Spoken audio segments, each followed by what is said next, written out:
Judiciary Chairman Jim Jordan is speaking now. Let's listen live. Trump-Russia narrative started. After 2.5 years of the Mueller investigation, 19 lawyers, 40 agents, $30 million, where they found nothing, maybe we should figure out how the whole lie started. That's exactly what Mr. Durham has done. In his report, he told us how the dossier was funded. He told us who funded. He told us how eager the FBI was to use it, how they put the dossier in a FISA draft application just 2 days after receiving it. He told us that not one single substantive allegation in the dossier was ever corroborated, ever validated, yet it was used to spy on an American citizen associated with the presidential campaign. He told us there was no proper predicate for opening the Crossfire Hurricane investigation, and maybe most importantly, he told us the FBI, the preeminent law enforcement agency in the world, failed in its fundamental mission of adherence to the rule of law. And unfortunately, I think once again, the Democrats will say, we don't care. It doesn't matter. We're never going to stop going after President Trump. In fact, 8 days ago, we saw how far they are willing to go with the indictment of President Trump. But frankly, this shouldn't surprise us. They told us their objective.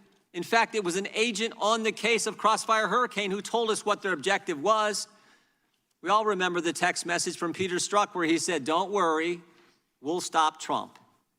It started with the Crossfire Hurricane investigation. Mr. Durham has told us how wrong that was. Now we have an indictment of a former president who's winning in every single poll by his opponent's Justice Department.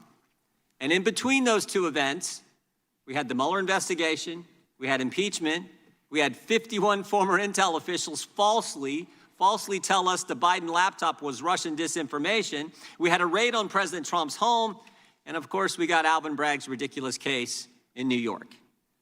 7 years, nothing has changed. Don't believe me? We interviewed Stephen D'Antuono, former head of the Washington field office when the Trump classified document case began. Mr. D'Antuono told the committee, interviewed him just 2 weeks ago today. Mr. D'Antuono told the committee that when he asked the Department of Justice, why is there no U.S. attorney assigned to the Trump classified document case? Headquarters said, because we're running it. He suggested the Miami field office should do the raid. Instead of sending the folks from Washington field office down to Miami, have the folks in the Miami field office do it. Headquarters said no. He suggested there shouldn't be a raid. Instead, they should continue to work with President Trump's lawyers. Once again, headquarters said no. Mr. D'Antuono even said, how about when we get there?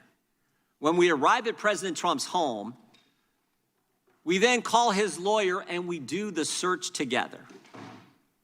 Again, headquarters said no. Another interesting fact, the lawyer who turned down Mr. D'Antuono's request happens to be the same person who is alleged to have pressured the attorney representing a Trump employee about a judgeship. Nothing has changed, and frankly, they're never going to stop. 7 years of attacking Trump is scary enough, but what's more frightening, any one of us could be next. In fact, it's already started. Parents at school board meetings are terrorists. Pro-life Catholics are extremists. Even journalists aren't safe. Federal Trade Commission, 13 letters. One of those letters to Twitter said, who are the journalists you're talking to? Think about that. They named 4 people personally. 2 come and testify in front of this committee. While they're in front of this committee, Democrats are asking them to reveal their sources, violate First Amendment principles. One of them, Matt Taibbi, while he's sitting at that table testifying to the Judiciary Committee, the IRS is knocking on his door. Parents, Catholics, journalists, but guess who gets it the worst? Guess who gets it the worst? Whistleblowers. If you dare come forward and tell Congress what's going on, look out. They will come for you. They will take your clearance. They will take your pay. They'll even take your kids' clothes. Just ask Garrett O'Boyle, who testified in front of this committee as well. Over the next few hours, we're going to hear the facts and details about the whole false Trump-Russian narrative, the Crossfire Hurricane investigation, and hopefully it will help change things at the Department of Justice. But regardless of what the Biden administration and the Garland Justice Department do, I know what Republicans in the House are committed to doing. We will work to dramatically change the FISA law, and we will do everything we can in the appropriations process to stop the federal government from going after the American people.